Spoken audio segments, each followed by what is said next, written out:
उत्सर्जन तंत्र से पहले हमको एक चीज पता होनी चाहिए। उत्सर्जन तंत्र तो हमको पता है, हमको पता होना चाहिए उत्सर्जन किसको बोलते हैं, उत्सर्जन क्या होता है, एक्सक्रेशन जिसको हम लोग बोलते हैं।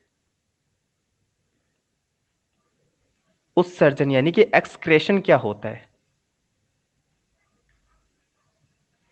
उत्सर्जन, देखो बेटा, उत्सर्जन का मतलब क्या है, मैं आपको बहुत से डाउट आपके क्लियर करूंगा। आप लोगों ने काफी कुछ गलत भी पढ़ रखा होगा, नो डाउट। मैं सारे डाउट आपके क्लियर करने वाला हूं। एक्सक्रेशन क्या है, उत्सर्जन क्या है, देखो ध्यान से समझना, ध्यान से। उत्सर्जन, इंग्लिश टू इंग्लिश कराओ। हम इंग्लिश भी टर्म्स यूज करेंगे वीरेन, और हिंदी दोनों करेंगे। चैप्टर हमारा है 19वां, मैं यहां पे लिख रहा हूं, चैप्टर 19वां है। ठीक है, आज ही हमने स्टार्ट किया है, ध्यान से।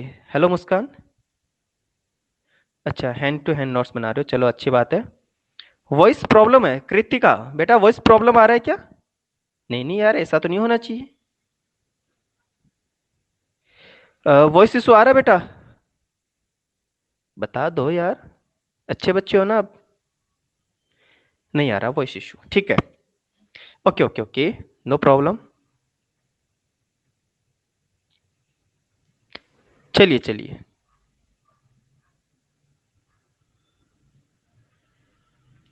ध्यान से देखना। एक्सक्रीशन का मतलब क्या होता है, उत्सर्जन का मतलब क्या होता है। जंतुओं के शरीर में, साथ साथ लिखना बेटा, जंतुओं के शरीर में, जंतुओं के शरीर में, जंतुओं के, साथ साथ लिख रहे हो सभी बच्चे, ओके। जंतुओं के शरीर में उपापचय क्रियाओं के द्वारा, अच्छा, इन शब्दों का मतलब भी आपको पता होना चाहिए। जैसे उपापचय क्रिया एक शब्द आ गया, मेटाबॉलिक एक्टिविटी हम इसको बोलते हैं, उपापचय क्रिया। इसका मतलब क्या होता है, देखो मैं आपको बता देता हूं। इसका मतलब होता है जब हमारी कोशिका के अंदर, जब हमारी कोशिका के अंदर कोई भी क्रिया होती है, चाहे वो भोजन का टूटना हुआ, ठीक है, या ऐसे मान लो एटीपी का बनना हुआ, तो उस क्रिया के दौरान आपको पता है वहां पर CO2 बनता है, अमोनिया बनता है, यूरिक अम्ल बनता है, ठीक है, ये सारी चीजें बनती है। तो उपापचय क्रियाओं के द्वारा या उपापचय क्रियाओं कारण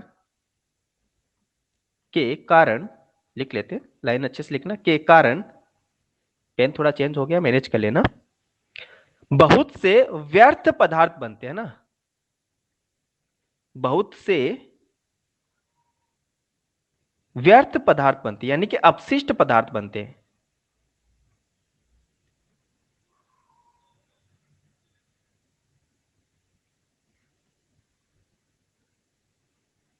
जैसे क्या क्या बनते हैं, कोई मुझे बताएगा? जैसे अमोनिया, अमोनिया बनता है ना बेटा, अमोनिया बनता है ना। हाँ, और क्या बनता है अपशिष्ट पदार्थ? हाँ very good, urea, urea, uric अम्ल, वेरी गुड, यूरिक अम्ल, और और क्या बनता है? CO2, carbon dioxide. अरे बेटा बनता है कि नहीं बनता? CO2 भी तो एक तरह का वेस्ट प्रोडक्ट है, अपशिष्ट पदार्थ है।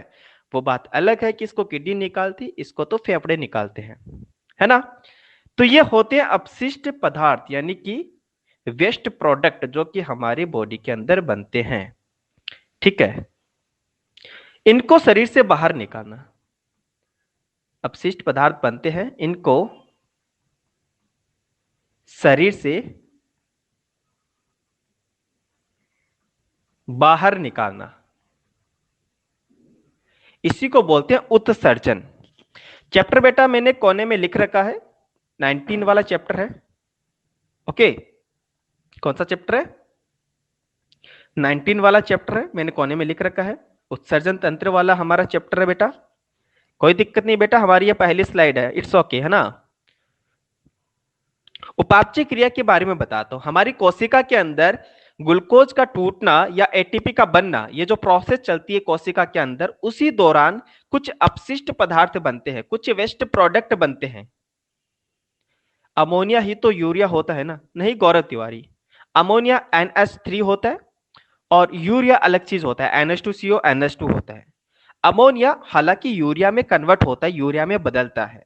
वो कहाँ पे बदलेगा? हमारे लीवर में बदलता है। हमने जब लीवर पढ़ा था 16वें चैप्टर के अंदर, तब हमने अमोनिफिकेशन भी देखा था, अमोनीकरण, जो कि हमारे लीवर में होता है ना। क्लियर है इतना? ये पहली स्लाइड सभी को क्लियर है? यस और नो? आवाज नहीं आ रहा क्या? आवाज आ रहा है बेटा? क्लियर है सभी को? ठीक है, ठीक है। अभी हम एनसीईआरटी को भी साथ साथ रीडिंग लगाएं, क्योंकि काफी बच्चे बोलते हैं कि सर एनसीईआरटी का भी कुछ डिफिकल्ट चीजें हैं, तो उनको भी हम लोग साथ साथ पढ़ेंगे। चलिए बेटा, मेरा एक ही मकसद है कि मैं आप लोगों को साथ लेके चलूं, हम सब साथ बढ़े आगे, और काफी चीजें हैं जो हम नई नई चीजें सीखे। ठीक है, पीछे नहीं रहना कभी भी। ओके, क्लियर है बेटा जी? ध्यान से देखना। तो प्राणी जो होते हैं जीव जो होते हैं वो उपापचय, या फिर जो हम लोग ज्यादा खा लेते हैं ना, अत्यधिक अंतःग्रहण। अत्यधिक अंतःग्रहण का मतलब जब हम लोग कुछ ज्यादा खा लेते हैं, तो ऐसी क्रियाओं के द्वारा हमारे बॉडी में क्या बनता है? अमोनिया बनता है, यूरिया बनता है, और यूरिक अम्ल बनता है। इसके साथ साथ कार्बन डाइऑक्साइड, देखो बेटा, CO2, है ना। बेटा रिपीट कर दूंगा, है ना, कोई दिक्कत नहीं बेटा, रिपीट कर देंगे यार, आप लोगों के लिए तो पढ़ा रहे हैं ना। आप ही नहीं समझोगे तो फिर कौन समझेगा? चलिए, मैं ये पहला पैरा कवर कर देता हूँ, फिर से हम लोग देख लेंगे। ओके राजू रिप्लाई दे रहे हैं यार। हिमांशु इसको नोट मत करना, है ना, मैं ये अपलोड कर दूंगा, इसको नोट मत करना, ये सब कुछ मैं अपलोड कर दूंगा। नोट तो आप वो चीज करना जो मैं आपको ब्लैंक पेज में सिखाता हूँ, वो चीज नोट कर लेना। ओके, उसके साथ साथ आपको पता है वाटर भी बनता है, या कुछ आयन जैसे sodium, potassium, chlorine, phosphate, sulphate, इनका संचय करते हैं। तो प्राणी जो होते हैं उनके द्वारा इन पदार्थों का या तो कंप्लीटली, यानी कि कंप्लीट बॉडी से बाहर, या फिर आंशिक यानी कि पार्शियल रूप से निष्कासन आवश्यक है। या तो देखो यूरिया जो होता है उसको भी बॉडी के बाहर, ठीक है, भेज देते हैं हम। और कुछ आयंस होते हैं उनको पूरा नहीं भेजते, है ना, थोड़ा बहुत बाहर भेज देते हैं, अगर आयनों की जो मात्रा वो बॉडी में ज्यादा हो जाती है उस कंडीशन के अंदर। तो इनके अंदर हम लोग इस चैप्टर में पढ़ेंगे कि जो नाइट्रोजिनस वेस्ट प्रोडक्ट है उनका निष्कासन किस प्रकार से होता है। नाइट्रोजिनस वेस्ट प्रोडक्ट क्या क्या होता है मुझे जरा बताना। एक तो होता है अमोनिया, और एक तो अमोनिया होता है, और क्या होता है? हाँ, ये 11th का है बेटा, 11th का 19वां चैप्टर है, एनसीईआरटी में निकाल लीजिए। 11th क्लास का 19वां चैप्टर है, आज ही हमने स्टार्ट किया है, और ये आपको पहला पैरा दिखेगा उस एनसीईआरटी का, उस चैप्टर का पहला पैराग्राफ है बेटा। क्लियर है? तो बेटा एक तो हो गया यूरिया, अमोनिया, एक हो गया यूरिया, और एक होता है यूरिक अम्ल, यूरिक एसिड। तो ये तीन जो होते हैं बेटा, याद रखना, ये नाइट्रोजिनस वेस्ट प्रोडक्ट है ना, ये नाइट्रोजनी अपशिष्ट पदार्थ है।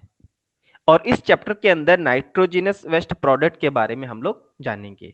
अब देखो, प्राणियों के द्वारा उत्सर्जित होने वाले नाइट्रोजनी अपशिष्टों में से मुख्यतः क्या क्या है? एक तो अमोनिया, मैं यहाँ पे सर्कल कर रहा हूं, आप अपनी एनसीईआरटी के अंदर इसको अंडरलाइन कर सकते हो।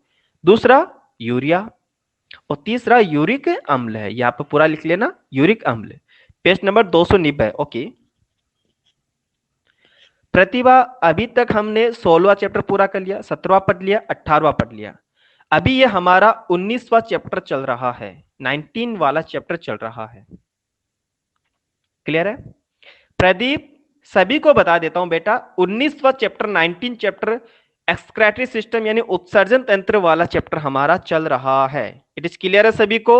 अभी आप चैप्टर में फोकस कीजिए और चीजों को सीखने की कोशिश कीजिए। अब देखो, कोई मुझे बताएगा कि सर्वाधिक, ये देखो, इन तीनों में से सबसे ज्यादा टॉक्सिक क्या है? देखो मैं आपको फिर से बताता हूं। देखो, एक तो है अमोनिया, अमोनिया, अमोनिया, एक है यूरिया, और एक है यूरिक अम्ल। तो सबसे ज्यादा विषाक्त कौन सा है, सबसे ज्यादा टॉक्सिक कौन सा है? अमोनिया है, या यूरिया है, या यूरिक अम्ल है? कोई मुझे बताएगा सबसे ज्यादा टॉक्सिक या सबसे ज्यादा विषाक्त कौन है? डॉक्टर एस के, ammonia, ammonia, ammonia, urea, urea, urea, दो, एक, दो, एक, दो, दो, दो, दो। बेटा सबसे ज्यादा जो टॉक्सिक है वो होता है अमोनिया, सबसे ज्यादा विषाक्त, सबसे ज्यादा विषाक्त टॉक्सिक। अब मुझे बताओ सबसे कम टॉक्सिक कौन सा है, सबसे कम टॉक्सिक कौन सा है, मुझे बताएगा कोई। सर टॉक्सिक क्या होता है? टॉक्सिक मतलब पॉइजनस यानी हार्मफुल, जो घातक है, जिनको शरीर में ज्यादा देर तक नहीं रख सकते, है ना, विषाक्त। सबसे कम कौन सा है? 3 number uric acid sodium AMOLED, कोई दिक्कत नहीं बेटा, सबसे कम टॉक्सिक है यूरिक अम्ल, सबसे कम विषाक्त।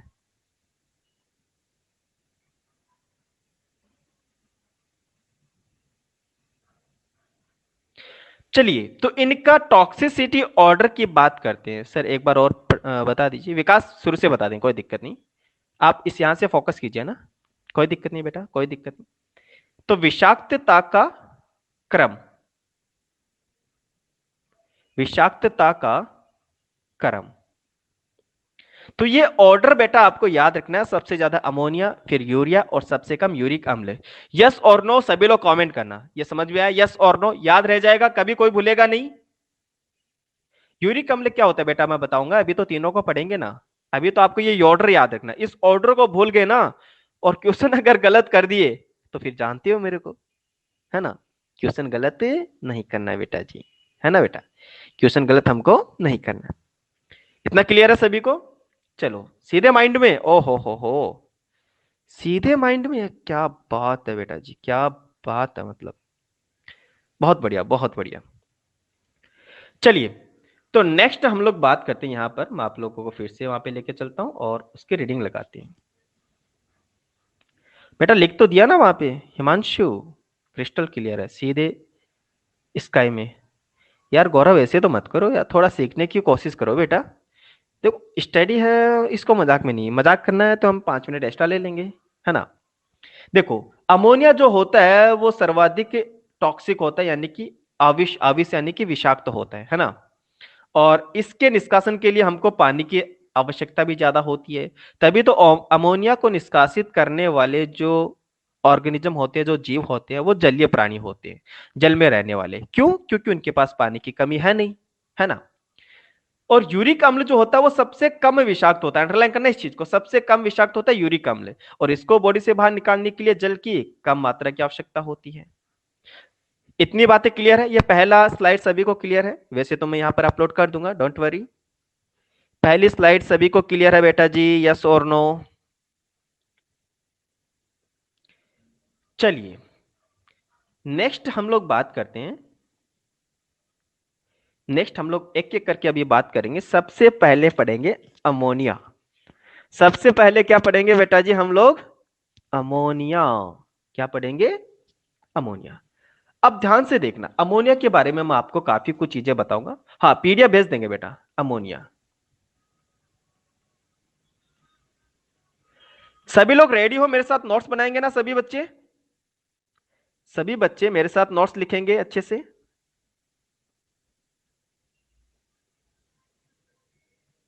जी जी, वेरी गुड बेटा, वेरी गुड।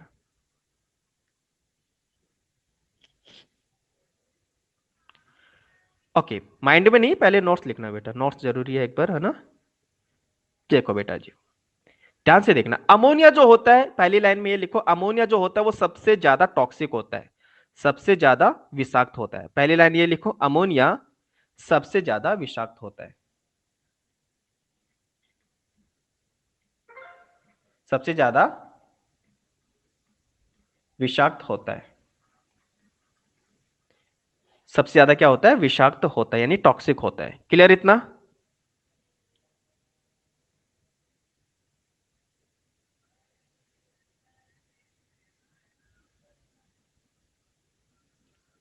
सभी ने लिख लिया? ठीक है। उसके बाद इसमें लिखना, उसके बाद बेटा, सारे सभी लोग लिख रहे हो? अच्छा साफ लिखे, एक सेकेंड एक सेकेंड, क्लियर चाहिए आपको, सुंदर सुंदर राइटिंग में चाहिए, राइट, है ना बेटा, सुंदर सुंदर राइटिंग में चाहिए ना सभी को? हाँ यस गुरु जी सर। चलिए अच्छा आप लिख रहे हो, देखो, बोल रहे हैं तो आप वैसे भी लिख सकते हो ना, कोई दिक्कत नहीं है। सबसे ज्यादा विषाक्त।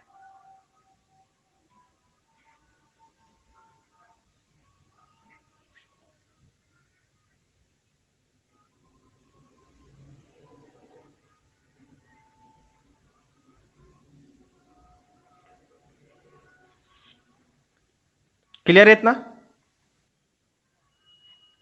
ओके, टॉक्सिक मतलब होता है बेटा जी जहरीला, यानी सबसे ज्यादा नुकसान पहुंचाने वाला है ये हमारे बॉडी के अंदर। क्लियर है? सबसे ज्यादा ये नुकसान पहुंचाने वाला है। चलिए दूसरा बात करते हैं इसके अंदर। 1 ग्राम अमोनिया को बॉडी से बाहर निकालने के लिए कितने जल की आवश्यकता होती है? याद रखना, 300 से 500 ml जल की आवश्यकता होती है। 1 ग्राम यानी मात्र 1 ग्राम अमोनिया को बॉडी से बाहर निकालने के लिए कितने जल की आवश्यकता होती है? हाँ, 300 से 500 यानी कि आधा लीटर चाहिए बेटा।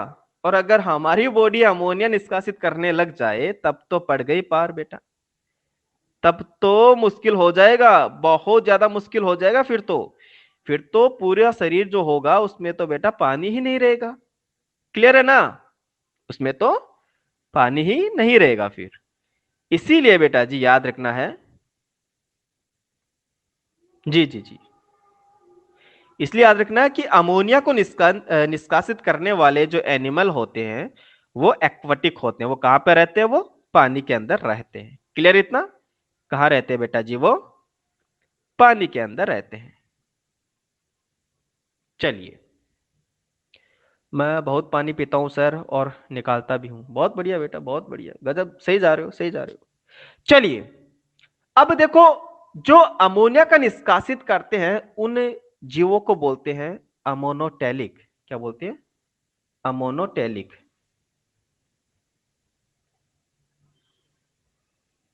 अमोनोटेलिक एनिमल यानी कि जीव जो अमोनिया उत्सर्जित करते हैं उनको बोलते हैं अमोनोटेलिक जीव। क्लियर है? जैसे जलीय जैसे जलीय जीव है ना, जैसे जलीय प्राणी। जल में रहने वाले जो प्राणी होते हैं, जो जीव होते हैं, वो मोस्टली किसका उत्सर्जन करते हैं? वो अमोनिया का करते हैं। उसके साथ साथ बोनी फिश, एक आता है बोनी फिश, है ना, अस्तिल मछली। नाम सुना है कभी? अस्तिल मछली का नाम सुना है? नाम नहीं सुना? अस्तिल, बोनी फिश, कार्टिलेजिनस फिश, अस्तिल मछली, उपास्तिल मछली। कोई दिक्कत नहीं। अच्छा, हम लोग फिर से जब कभी हम लोग एनिमल किंगडम पढ़ेंगे ना तब पढ़ लेंगे इसको। Okay okay. हाँ, फिर से समझा दें, कोई दिक्कत नहीं। हाँ, फिश रहती है, फिश की मम्मी रहती है, फिश का पापा रहता है, फिश की दादी रहती है, मछलियों का पूरा परिवार रहता है, और वो अमोनिया का उत्सर्जन करता है। बहुत बढ़िया, बहुत बढ़िया, सीख गए आप। बहुत गजब जा रहे हो, मतलब कतई जहर। अब एक चीज आपको याद रखनी यहां पर, इंपॉर्टेंट चीज क्या है बेटा यहां पर समझना, कि अमोनिया को, हमारे शरीर की बात करता हूं, मनुष्य में अमोनिया तो बनता है, लेकिन मनुष्य में अमोनिया अमोनिया यूरिया में बदल दी जाती है। किस में बदल दी जाती है? यूरिया में। और ये जो यूरिया में बदली जाती है, कहां पर बदली जाती है? हमारे लीवर के अंदर बदली जाती है। यहां पर एक चक्र चलता है, ऑर्निथिन चक्र, वो मैं आपको आगे जाके पढ़ाऊंगा। ठीक है? अभी तो बेटा राइटिंग समझ में आ रही है। देखो, इतना तो खराब भी नहीं लिख रहा मैं। सबको क्लियर आ रही है राइटिंग? बेटा ये सब कुछ समझ में आ रहा है? ऐसा इसलिए किया बेटा, अगर हमारे शरीर में अमोनिया का उत्सर्जन होना स्टार्ट हो जाएगा तो पानी की कमी हो जाएगी। इसलिए इसलिए बेटा याद रखना, हमारा शरीर क्या करता है? अमोनिया को यूरिया में बदल देता है। और ये कन्वर्जेशन कहां पर होती है? हमारे लिवर में होती है। सर 10th क्लास में भी आया था। चलो बहुत बढ़िया है, फिर तो बहुत बढ़िया है। तो अमोनिया वाला क्लियर हो गया होगा आप सभी को। चलिए फिर मैं आपको अपने एनसीईआरटी के अंदर वापस से रीडिंग लगाते हैं। देखो, अमोनिया के उत्सर्जन की प्रक्रिया को बोलते हैं अमोनी अमोनियोत्सर्ग यानी कि अमोनोटेलिक। हिंदी में लिखना याद करना चाहो तो आप हिंदी में याद रख सकते हो ना। अमोनियोत्सर्ग मैं यहाँ पे लिख रहा हूं, अमोनियो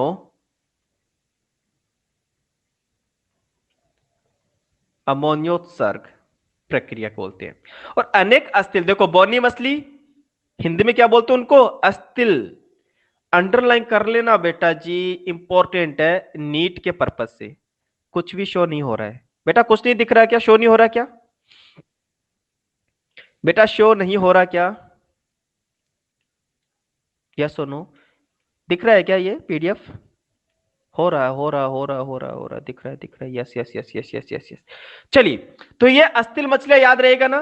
बोनी फिश जो होती है वो अमोनिया का उत्सर्जन करती है, उसके साथ साथ एम्फीबियंस यानी जो उभयचर होते हैं, आपको पता है उभयचर भी तो पानी में भी तो जाते हैं। अरे बेटा जाते कि नहीं जाते, जाते हैं कि नहीं जाते, पानी में भी तो जाते हैं। उभयचर के अंदर आपको एक चीज याद रखनी है, उभयचर के अंदर आपको एक चीज बेटा जी याद रखनी है, वो ये कि मेंढक का जो लार्वा होता है वो तो कंप्लीटली पानी में ही रहता है। मेंढक का जो लार्वा होता है वो तो प्योरली पानी में रहता है। तो पानी में रहेगा तो लार्वा किस चीज का उत्सर्जन करेगा, अमोनिया का। Thank you Deepak. ओके,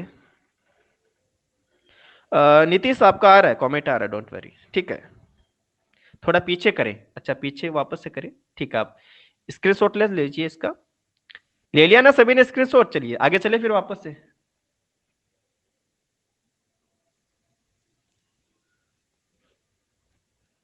हमें कितना पानी पीना चाहिए बेटा जी, 3-4 लीटर तो पीना चाहिए। सर्दियों में तो हम एक गिलास भी नहीं पीते, गर्मियों में तो फिर भी पी लेते हैं।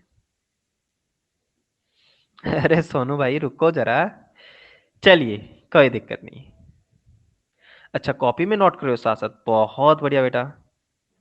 उभयचर, हाँ उभयचर बोलते हैं ना एम्फीबियंस को, ठीक है। साथ साथ में जलीय कीट यानी कि जो ऑर्थोपोडा होते हैं ना, जो एक्वाटिक ऑर्थोपोडा होते हैं ना, तो वो भी किस चीज का उत्सर्जन करते हैं, अमोनिया का।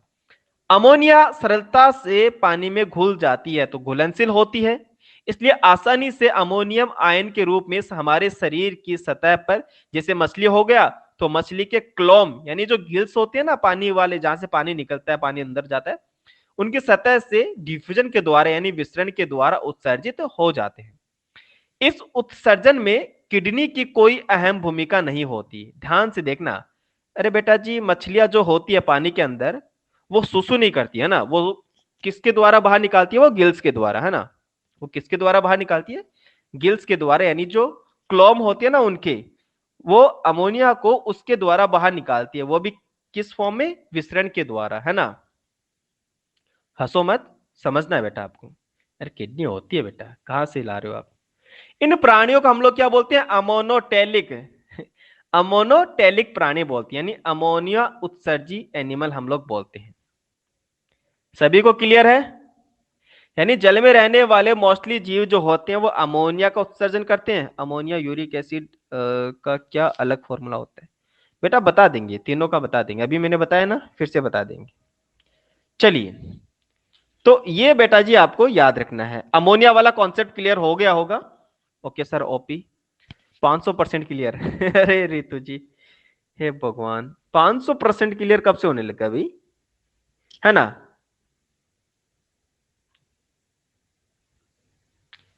चलिए,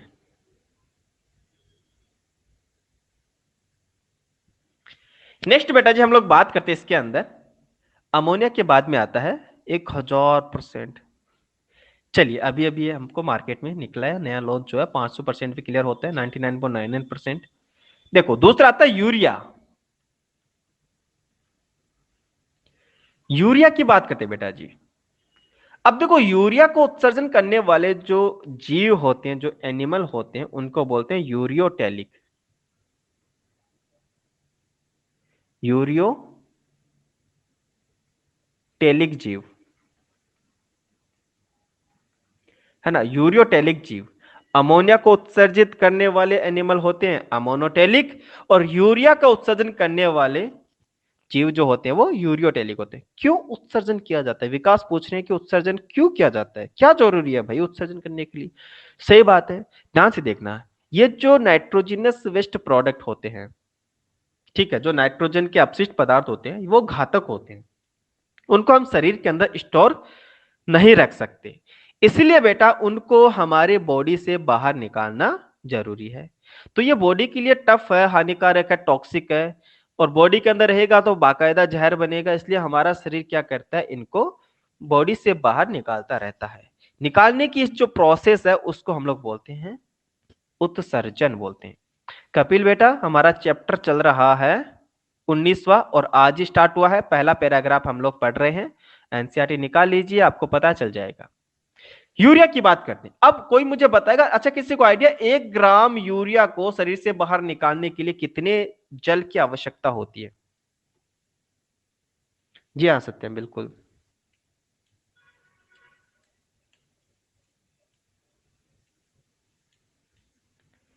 कितने जल की आवश्यकता होती है 1 ग्राम यूरिया को बॉडी से बाहर निकालने के लिए? बेटा जी किसी का भी सही नहीं है। 50 ml जल की आवश्यकता होती है। यार 1-1 लीटर अगर पानी 1 ग्राम के लिए निकालेंगे तब तो पड़ गई पार है। अमर आप बताओ, 1 लीटर सूसू करते हो तो एक टाइम 1 लीटर बाहर निकाल देते हो, मतलब 1 ग्राम ही आया है भैया यूरिया। मरवाओगे भाई। अगर 5 ग्राम यूरिया बन गया तो क्या करोगे? दिक्कत हो जाएगी फिर तो। जल की आवश्यकता होती है ना, फिर तो बेटा दिक्कत हो जाएगी। चलिए, क्लास हमारा चलता है 7 से 8 बजे तक। ओके, तो अभी नहीं भूलोगे ना, अमोनिया के लिए कितना चाहिए? 300 से 500 ग्राम। यूरिया के लिए कितना चाहिए? 50 ml, है ना?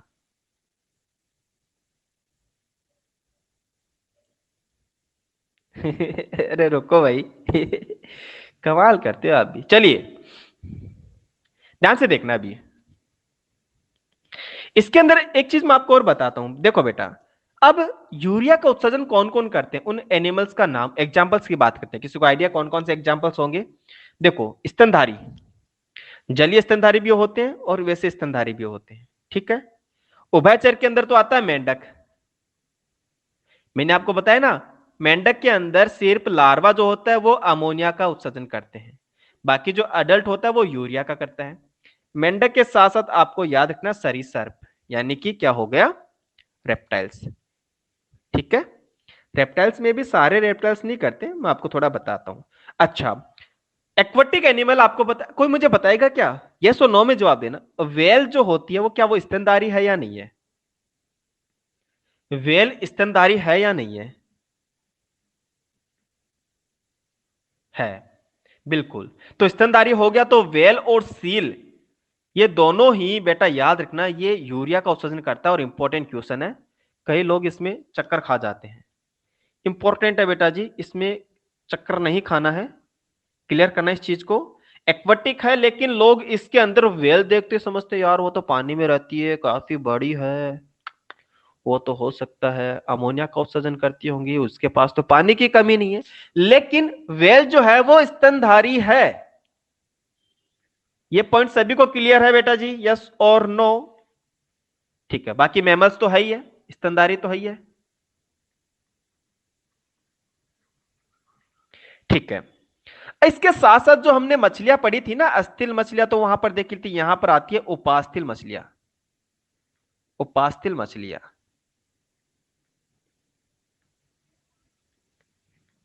उपास्थिल यानी कि कार्टिलेजिनस फिश, उपास्थिल मछलियां इंपॉर्टेंट है, वेरी वेरी इंपॉर्टेंट है बेटा जी। मगरमच्छ का भी बताएंगे, बिल्कुल। एलिगेटर जो होता है, और कछुआ, कछुआ एलिगेटर। लो, कोई भी चीज आपका नहीं छोड़ा है मैंने, है ना? साफ लिखो बेटा, साफ ही लिख रहे हैं।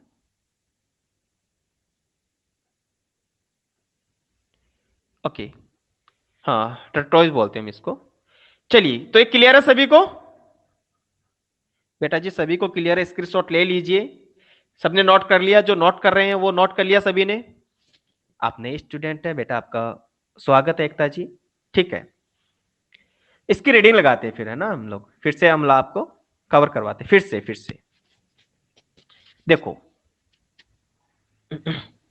स्थलीय आवास में अनुकूलन हेतु, यानी जो जल पे जो स्थल पे रहते हैं ना, जो जल में नहीं रहते, तो जमीन पे रहने के कारण आपको पता है वहां पे जल की हानि से बचने के लिए प्राणी जो होते हैं वो कम टॉक्सिक नाइट्रोजनी अपशिष्ट, जैसे कि बात करें यूरिया और यूरिक अम्ल, इन दोनों का उत्सर्जन करते हैं। हमको पढ़ना है सिर्फ यूरिया का, ठीक है। अगर स्तनधारी की बात करें, उसके साथ साथ कई उभयचर, जैसे कि मैंने मेंढक बताया था, समुद्री मछलियां, यहां पर आपको लिखना है उपास्तिल मछलियां। समुद्र में कौन सी है? उपास्तिल मछलियां। मुख्यतः किसका उत्सर्जन करते हैं? वो यूरिया का उत्सर्जन करते हैं, इसलिए उन प्राणियों को हम लोग बोलते हैं यूरियोटेलिक प्राणी बोलते हैं। यूरियोटेलिक प्राणी हम लोग बोलते हैं। सेलेस बताते हैं, एक सेकेंड। उपास्तिल क्या होता है? उपास्तिल बेटा मछलियां दो प्रकार की हम लोग पढ़ते हैं, बोनी फिश और कार्टिलेजिनस फिश, यानी अस्तिल मछलियां और उपास्तिल मछलियां। बेटा काफी सारे डिफरेंस है हमारे एनिमल किंगडम के अंदर, हम लोग पढ़ेंगे इसके अंदर, और एनसीईआरटी में भी दे रखा है अपर कुलम वगैरह के अंदर, एयर से किस में होता है, कौन फ्लोटिंग करती है कौन नहीं करती, किसको बार बार तैरना होता है किसको नहीं तैरना होता है, तो वो सारी चीजें हम लोग वहां पर देखेंगे, ठीक है। इन प्राणियों में उपापचय क्रियाओं द्वारा निर्मित क्या होता है? अमोनिया। लेकिन अमोनिया थोड़ी ना वो उत्सर्जित करते हैं, वो तो यूरिया करते हैं। तो अमोनिया को यकृत के द्वारा यूरिया में परिवर्तित करके शरीर से मुक्त किया जाता है। देखो आ गया ना वो लाइन, ये लाइन आ गया ना। मैंने कहा था ना हमारे शरीर में बनता तो अमोनिया है, लेकिन यूरिया में कन्वर्ट कौन करता है? लीवर करता है। अब बेटा इसके अंदर दिक्कत नहीं आना चाहिए, अब इसमें दिक्कत नहीं आना चाहिए। क्लियर है इतना? ओके,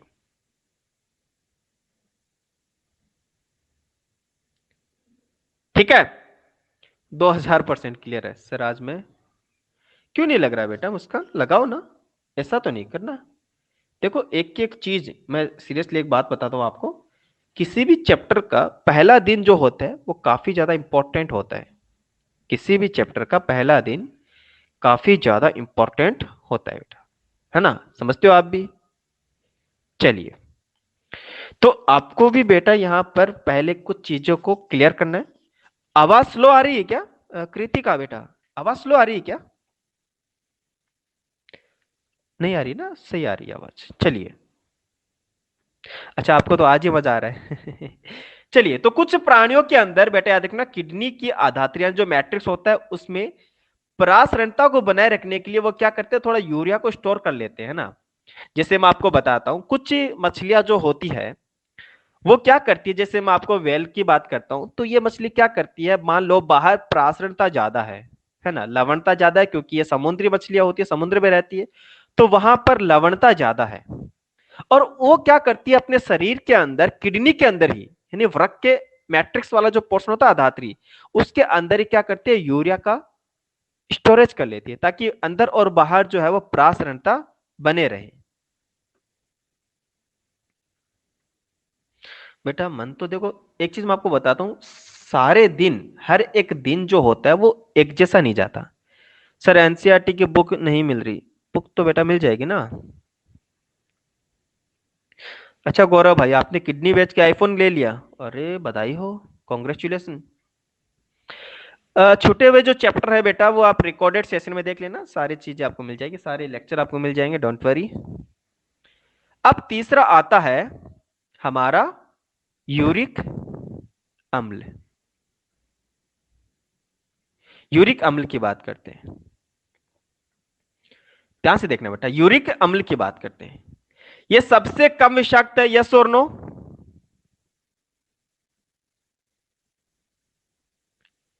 सबसे कम विषाक्त है ना? ठीक है, पहली इंपॉर्टेंट लाइन। अच्छा, सबसे कम विषाक्त है, इसका मतलब क्या हुआ बेटा? याद रखना, इसका मतलब इसको हमारे शरीर से बाहर निकालने के लिए जल की भी आवश्यकता सबसे कम पड़ेगी, राइट?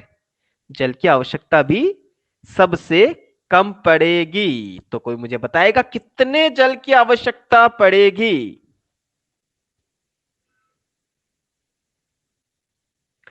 कितने जल की आवश्यकता इसको पड़ेगी?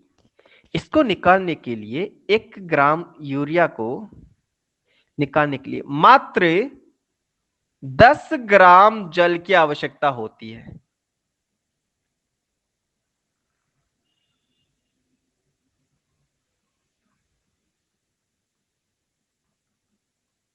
मात्र 10 ग्राम, यानी सबसे कम जल की आवश्यकता होती है। क्लियर हुआ बेटा जी? ओनली 10 ml, सॉरी ml ग्राम थोड़ा ना होता है, ml है ना, ठीक है।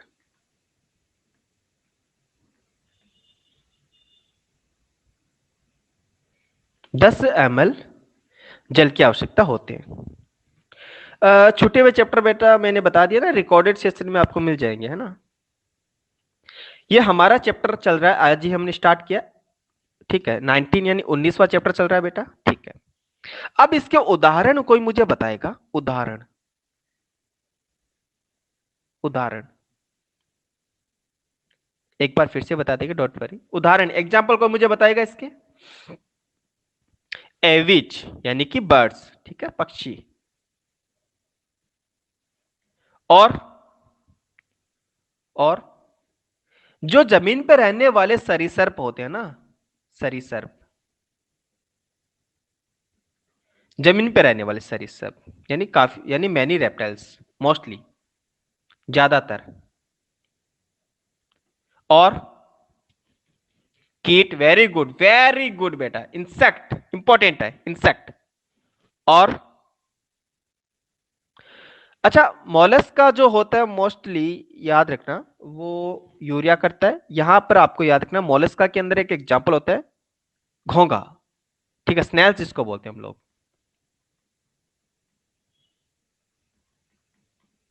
स्नेल्स बोलते हैं, ये मोलस्का का एग्जांपल है।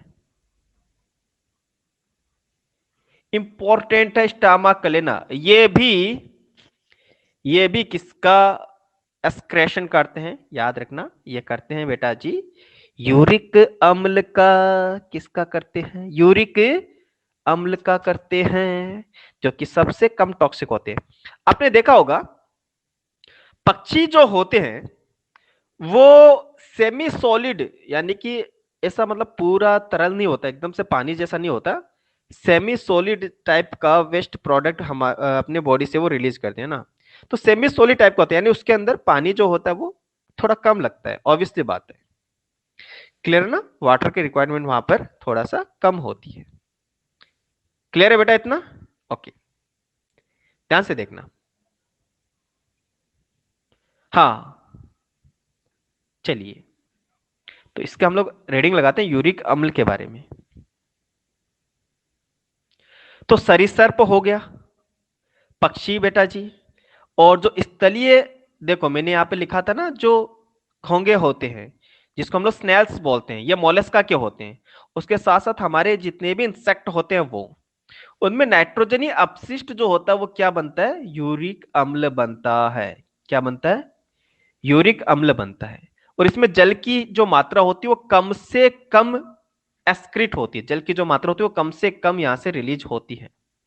देखो ये गोलिकाओं की या फिर पेस्ट के फॉर्म में, यानी सेमी सॉलिड होता है, तो उसको हम लोग क्या बोलते हैं? यूरिक अम्ल उत्सर्जी, यानी कि यूरिकोटैलिक बोलते हैं।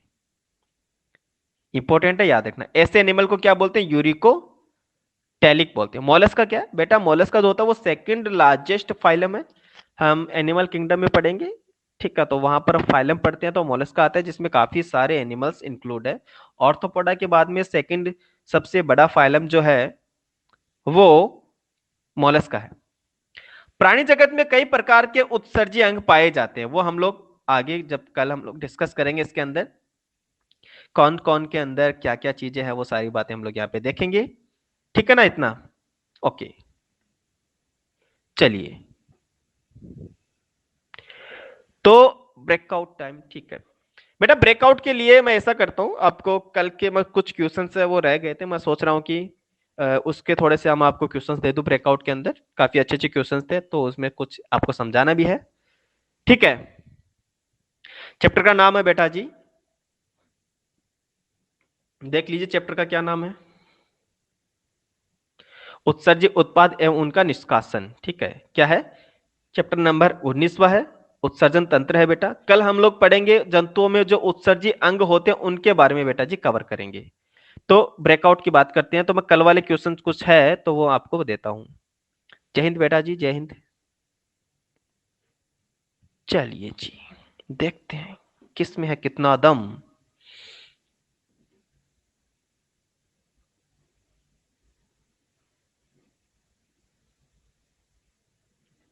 चलिए पहला क्वेश्चन आपकी स्क्रीन पर ये रहा, देखते हैं कितनों का राइट आंसर होता है, ध्यान से पढ़ना पहले, कई तो घूम ही जाएंगे।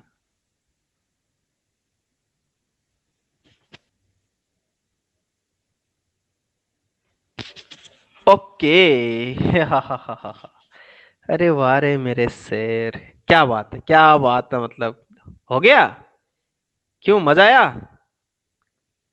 कुछ आप देखो क्वेश्चन गलत करते हो ना आप, उसके बाद में दिमाग में आता अरे राम रे, तो ये गलती कर दी हम लोगों ने, इतना आसान क्वेश्चन था और हम लोगों ने गलतियां कर दी। बोलो आसान क्वेश्चन था या नहीं था।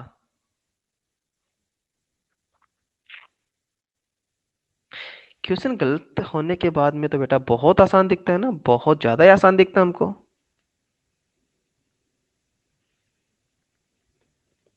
देखो बेटा जी, आरबीसी का कब्रिस्तान है, चलो सही बात है मान लिए, ठीक है। कब्रिस्तान क्या होता है बेटा, जहां पर आरबीसी की मौत होती है प्लीहा में, तो प्लीहा को तो आरबीसी का कब्रिस्तान बोलते हैं ना, graveyard of spleen, graveyard of sorry RBC, है ना। और शरीर का रुधिर का संग्रह करना, यानी वहां पर ब्लड का, ब्लड बैंक भी बोलते हैं हम लोग स्प्लेन को। और यहाँ पर ब्लड का फॉर्मेशन होता है एम्ब्रियोनिक स्टेज में, अप्रोक्स सभी आना चाहिए था। रिप्लाई बेटा वैष्णवी बता तो दिया हम, ठीक है। ओके, एक क्वेश्चन मैं आपको और देता हूं ना मस्त वाला।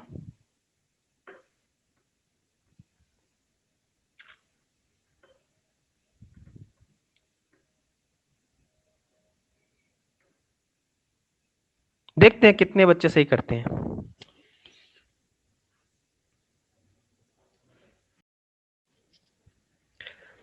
ओके, तो ठीक है, यहां पर मुझे हल्का सा रिस्पॉन्स थोड़ा ठीक लगा। और हमारे हार्ट बीट होते हैं, हार्ट रेट जो होते हैं, ब्लड प्रेशर जो होता है वो किसके द्वारा नियंत्रित होता है, अगर हार्मोन की बात करें तो वो है एड्रेनालिन हार्मोन। पढ़ा है ना कभी।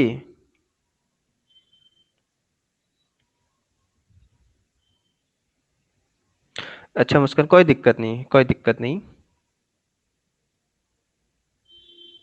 हाँ, हमारे स्प्लेन में ब्लड का निर्माण भी होता है, वो कब होता है, जब वो भ्रूणी अवस्था में होता है।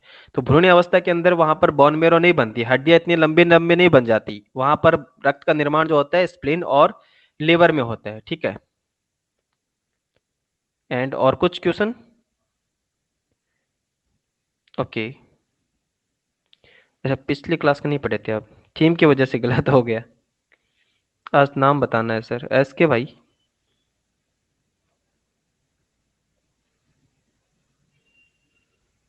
हाँ ये भी सही बात है सोनू।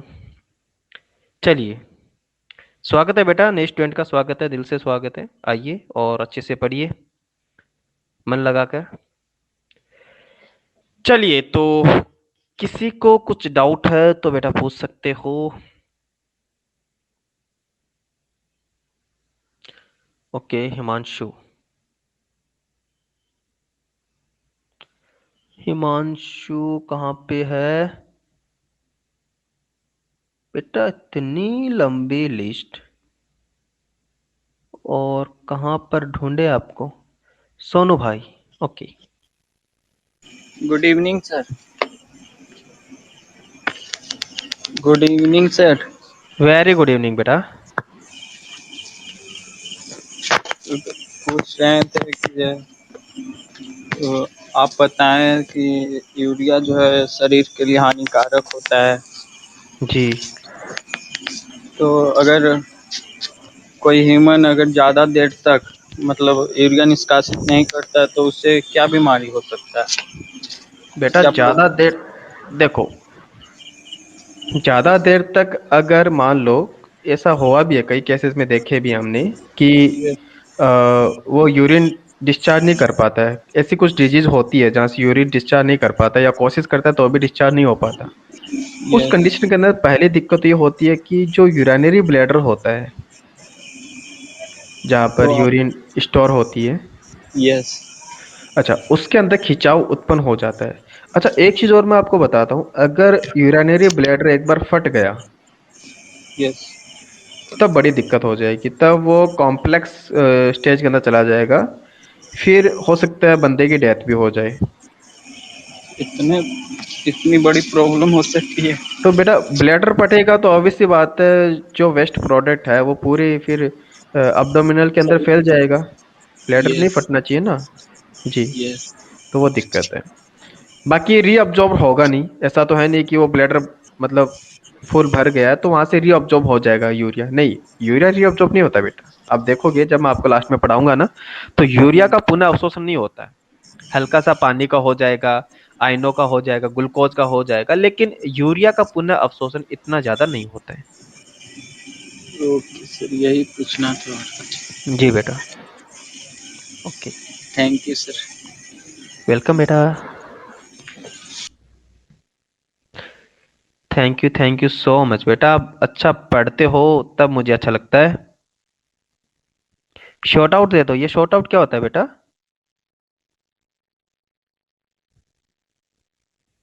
हाँ पथरी होता है, पथरी तो होता है, पथरी का पढ़ाऊंगा ना स्टोन बेटा, काफी यार दिक्कत वाली चीज है। ये शॉर्ट आउट क्या होता है यार, मेरे को पता ही नहीं। ओके सोनम, माइक ऑन करते हैं। अ, अ, अ, अ,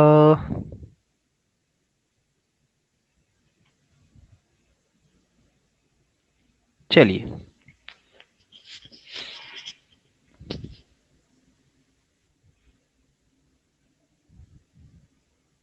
हेलो।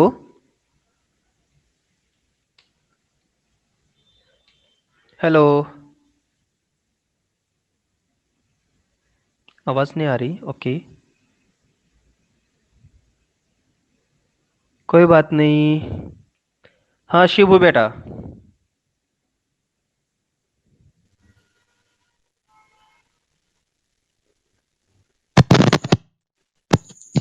हेलो। हाँ बेटा, hello. Good evening sir. Very good evening बेटा। सर जो स्पाइनल कॉर्ड होती है उसका क्या काम होता है? स्पाइनल कॉर्ड बेटा अलग चीज होती है, जैसे हमारी बैकबोन होती है। Yes sir. तो उसके अंदर, जैसे देखो हमारा जो ब्रेन का काम होता है ना, जो कंट्रोल करने का काम होता है वो हमारा ब्रेन का होता है। Yes sir. जैसे जो चीजें हमारे कंट्रोल, मैं हाथ हिला रहा हूँ, बोल रहा हूँ, ये काम हमारे ब्रेन के कंट्रोल में है। लेकिन जो रिफ्लेक्स काम होते हैं, जैसे कि आप चल रहे हो, चलते चलते पैर के कांटा चुभ गया, तुरंत आप पैर हटा लेते हो। आप किसी गर्म चीज को छूते हो, अपने आप हाथ हट जाता है। आपका मस्तिष्क यस काम सर। नहीं करता वहां पे, आपको सुई चुभती है, अपने आप हट जाता है। आप थोड़ी ना ऐसे देखते हो, सुई चुभी, फिर उसको देख रहे हो, हाँ यार हाथ में सुई चुभी है, चलो हटा लेते हैं, ऐसा नहीं होता। इंस्टेंटली काम करता है, वो करता है हमारी स्पाइनल कॉर्ड। जो सीएनएस होता है ना, सेंट्रल नर्वस सिस्टम, उसके दो हिस्से होते हैं, ब्रेन एंड स्पाइनल कॉर्ड। वो मैं आपको डिटेल में पढ़ा दूंगा, और भी अगर आपको पूछना है तो पूछ सकते हो, नो प्रॉब्लम। यस सर, अभी क्वेश्चन आया था, भूल गए हम।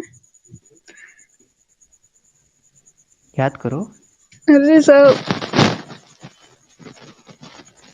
ऐसे तो क्लासरूम में होता है, जब आप टीचर के सामने खड़े होते हो तो आंसर वापस से बोल जाते हो, सर अभी याद तो किया था पर खड़े होते नहीं हो नहीं, तो ऐसा नहीं होता है, नहीं होता है, मैं आपका आंसर सुनने लगी। अच्छा अच्छा। और हाँ, इसमें दर्द क्यों होता है, मतलब कब? किस में मतलब? बैकबोन में सर। बैकबोन के अंदर तो बेटा, जब हमारी जो डिस्क होती है वो स्लिप हो जाती है। सुना होगा, अच्छा काफी सर। क्रिटिकल पोजीशन होती है, क्योंकि हमारी पहले बचपन में हम लोग सोचते थे ना कि और रीढ़ की हड्डी शायद सबसे बड़ी हड्डी होगी। फिर थोड़ा हाँ। थोड़ा बड़े होते हो हमको पता चला कि ये छोटे छोटे हिस्सों के अंदर है, ये 26 बोन होती है, बचपन में 33 होती है, फिर बड़े होते हैं तो ये जुड़ती जाती है, एटलीस्ट अडल्ट तक यस ये सर। 26 हो जाती है। तो ये छोटी छोटी जो डिस्क होती है, अगर ये स्लिप हो जाए, यानी अपनी जगह से थोड़ी सी खिसक जाए, तब बेटा खतरनाक वाला पेन होता है, मतलब खड़ा ही नहीं हुआ जाता। सीरियसली इतना पेन होता है जिसकी कोई हद नहीं है। यस स्लिप सर, डिस्क के मेरे कारण। साथ ऐसा हो चुका है। Okay, no problem. अभी ठीक हो? हाँ सर। चलो बढ़िया है। Okay sir, thank you. Good welcome. Night. Good night बेटा। हाँ जी, अभी कौन बात कर रहे हैं? गुस्सा मत करो। हाँ जी, शुभम पांडे जी। शुभम पांडे जी, यार आपका दिखा तो नहीं, दिख गया, दिख गया बेटा जी। हेलो शुभम बेटा। हेलो। अरे जी, वॉइस क्लियर नहीं आ रही बेटा आपकी। पियानो सा बज रहा है, ऐसा लग रहा है जैसे कोई पियानो बजा रहे हो। गिटार टाइप में लग रहा था, गिटार टाइप में।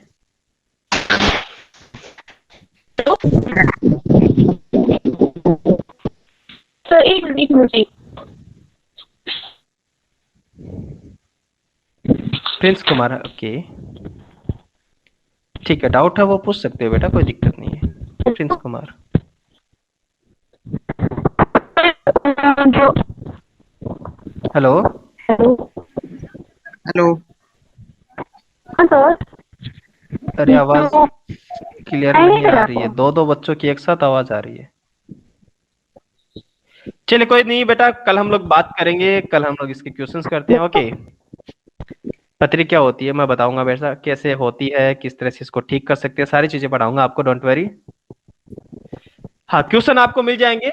18वें चैप्टर के हम क्वेश्चन अपलोड कर देंगे आप लोगों के लिए। मैंने अलग से असाइनमेंट करवाया है, तो वो अभी तक हो गया होगा, और वो मैं अपलोड कर दूंगा। आपको होमवर्क करना अच्छे से, पहले चैप्टर पूरा पढ़ना, उसके बाद होमवर्क करना। ओके, तब ले, thank you so much, bye bye, have a good day and good night, टाटा एंड टेक केयर बेटा। टाटा बच्चों, कल बात करेंगे, डोंट वरी, टाटा। If you enjoyed this video, like and subscribe to our YouTube channel and share it with your friends. Join our 100% free learning community on the Noon app. Download now.